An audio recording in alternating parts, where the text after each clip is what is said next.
పద్మ పురస్కారాల్లో తెలంగాణకు అవమానం జరిగిందని ముఖ్యమంత్రి రేవంత్ రెడ్డి అన్నారు.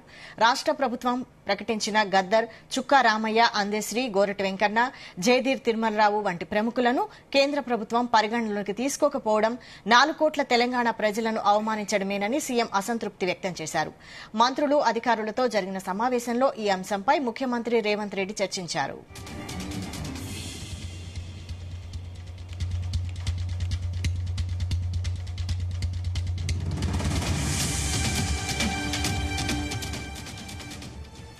తెలంగాణకు పద్మ పురస్కారాల్లో జరిగిన అన్యాయంపై ప్రధానమంత్రి నరేంద్ర మోడీకి లేఖ రాయాలనే యోచనలో ముఖ్యమంత్రి ఉన్నారు. తెలంగాణ సమాజానికి వివిధ రంగాల్లో విశిష్ట సేవలందించిన గద్దర్, చుక్కా రామయ్య, అందెశ్రీ, గోరటి వెంకన్నలను గుర్తించకపోవడం తెలంగాణ రాష్ట ప్రజల ఆత్మగౌరవానికి భంగం కలిగించడమేనని సీఎం పేర్కొన్నారు.